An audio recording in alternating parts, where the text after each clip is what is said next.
All right, let's go over the bitter reality of the last day of the month. One of the largest, probably, loss that I've had all month long. You can see here, down $1,000, and I tried to do 10 micros at a time, or 5 micros at a time instead of one, which drastically increased the profit and the loss, really. But then I ignored some things that was common, repeated the same mistakes, and it just escalated quickly.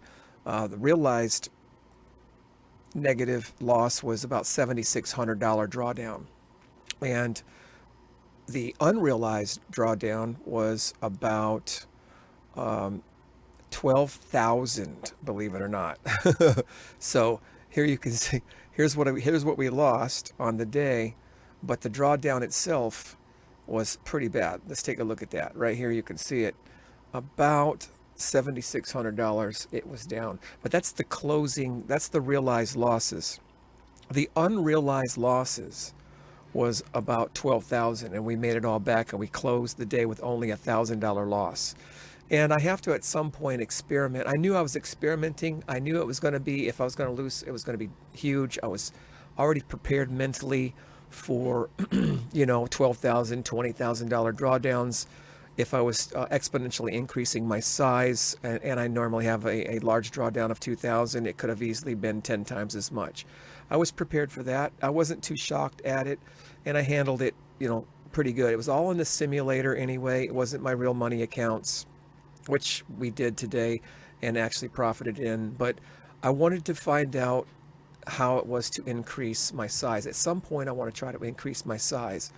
Probably picked a bad day to do it because today the market just really crashed, and I had made some bad mistakes. I ignored some pretty simple stuff, and what I ignored was price falling below the previous day's low. Okay, and that's a major, major problem. You can see that right here on the day chart, right here, where price had fallen below the previous day's low, and I just kept adding and adding it. No, my main goal was to see if I could scalp my way out of it. And at the bottom, I even had to reverse and go short. I finally realized, hey, this is going to keep going down. If I had not reversed and gone short, I might have actually hit the $20,000 drawdown on the account.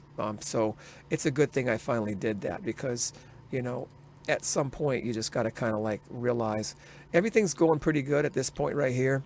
Trade one, trade two, let's see, trade three and four, I used a copier, and I used my real money accounts, and we profited on those. And then I started right here using 5 micros. And at this time, on the 15-minute, on the hourly, on the 10,000 tick, price starts to rotate under all the moving averages, and I just kind of, the timing was impeccable. I start to go with 5 micros instead of 1 micro like I do over here. 1 micro, I went 5. And this white line is the previous day's low. So when it fell below the previous day's low, right in this area here, and it came up and you see all the moving averages going down, I added, and down here I just was desperately scalping my way out. And finally over here, when when things get right about here at this level right here, it broke this. I didn't think it was going to go underneath this low here. And when it came down underneath that low right there and was starting to consolidate, I actually had about, see, how many shares did I have? I think I had 40 micros. I might have had more. I had 55 micros. 55 micros right here, and I switched positions to go short. And it went up into this spike, and I maxed out to the 100 micros. And then I started scalping my way out. And when it got down to here, I was only $1,000 down for the day, and I missed this giant move down where I could have actually been up a couple of $1,000s had I held it. But I was just glad to go from $12,000 unrealized losses to a realized loss of only $1,000 for the day, and I was pretty happy about that. And so I closed my short position right here. Yes, I reversed right here, and I could have actually had a profitable day had I held it. So the whole day could have been avoided for several reasons. One, I want to make sure I understand this. One of the main problems was when price fell below previous day's low. Okay, I can scalp when it's below the moving averages, sometimes, especially if it's only 1 micro.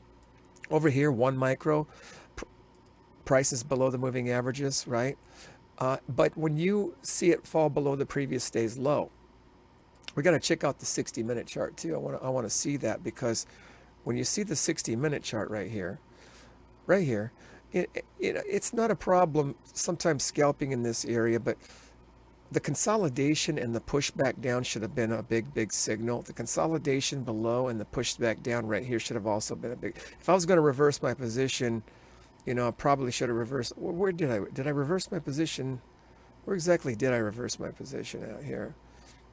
I think it was around, let's see, it was around, okay, yeah, it was around 17,674. 17,674, 17,674. So yeah, I guess I did.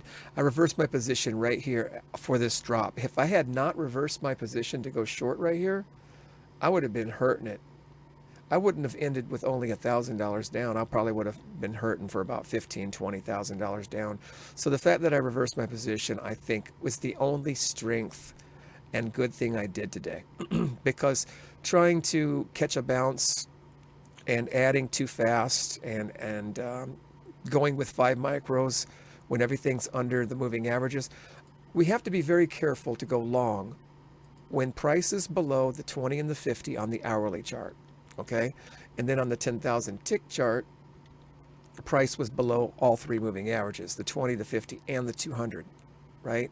Right here. And then you see this white line, that's the previous day's low.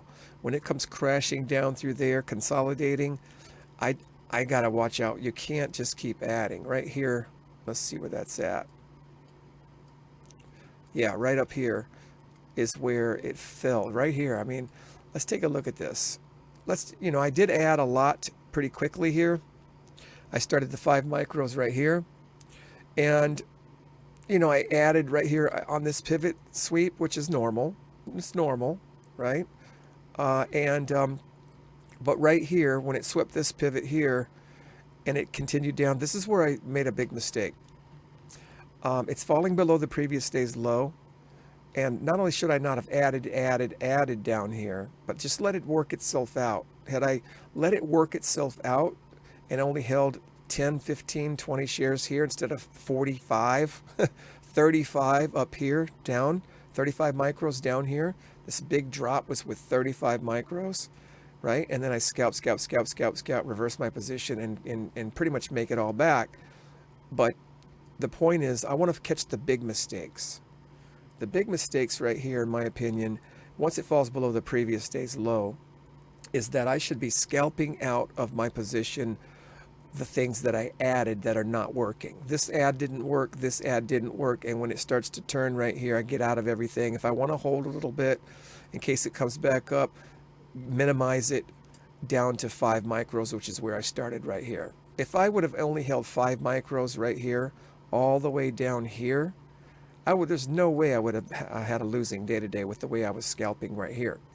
Because if I turned a $12,000 unrealized loss into a realized loss of only $1,000, and I was holding 35 micros for this giant drop, had I been holding 5, 10 micros for that drop, with the same practice, I would have probably been profitable this day. Okay, so again, what's the big mistake I have to take away here? When price is falling below all the moving averages on all the time charts, don't experiment with large size. That's what I was trying to do. I knew I was taking a chance. I knew it was in my simulator, and I knew that I was just experimenting with larger size to see what I can come up with. It was a great learning experience, very valuable, I would say. And I get to see that I'm making some of the same mistakes over and over, and what I would do if I did have a larger account and things went against me, and where's my weaknesses. It's good to see where your weaknesses are. My weaknesses are that if I'm going to go large, I need to make sure I'm on the right side of the trend.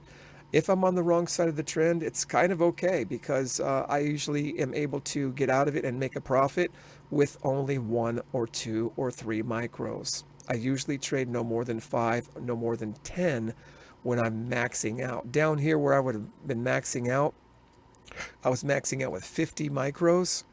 I usually would max out with 5 or 10 micros.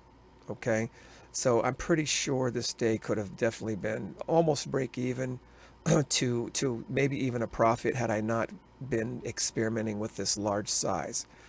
Do I want to not ever experiment with the large size? No, I will experiment with larger size, but I just have to make sure it's not falling below the previous day's low, and I have to make sure that if I have to get out of some of my position, if it goes against me, make sure I keep that rule, because that is one of my rules.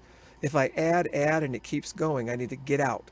And I've done that before, and I know how to do it, and have experience, scaling out when I have to. But for today, for some reason, I really just ignored that. I think it's because, it was a simulator. I knew that I was going to be able to, not lose any real money. So those kinds of things is why it's a demo account can really hurt you, because you really just don't trade realistically. I would have not really wanted to trade this way in my real account. In fact, we had a couple of copier trades right here in my real money accounts, and we made some money.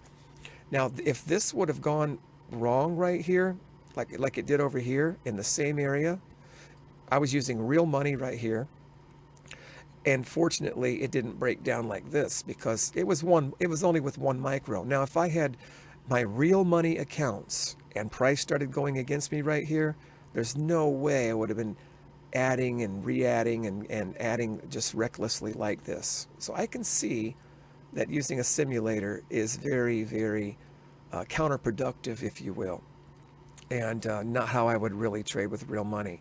And I also see how dangerous it is for me not to pay attention to, the moving averages, because right here, all the moving averages was pointing to the bearish side, and here I was buying long on my real money account. That could have been disastrous.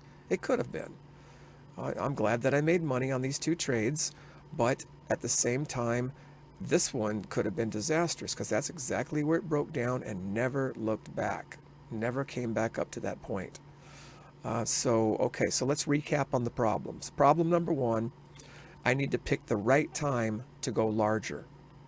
I need to make sure that I'm adding in the right areas, but scaling out if price goes against me. I need to pay attention to the previous day's high and low levels to make sure I understand the trend, the momentum, and the direction of the market. I need to pay attention to all the time charts, moving averages, to confirm the confluences of the direction of price and not go too heavy. Okay, so these are the same things I've already reminded myself more of before.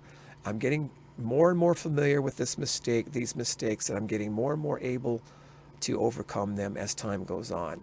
And I also understand the difference between trading with a simulator and a real money account.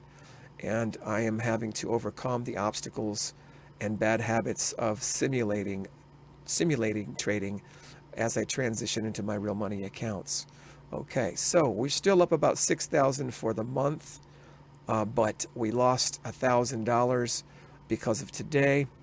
And what really could have happened is I could have given back the whole month profits if I had not been able to scalp this area. And really what saved me, thank God, was I finally had enough sense to reverse my position before this big drop right here. And that's really, that decision right there is the difference between a $12,000-$15,000 loss and $1,000 loss. So I thank God for that.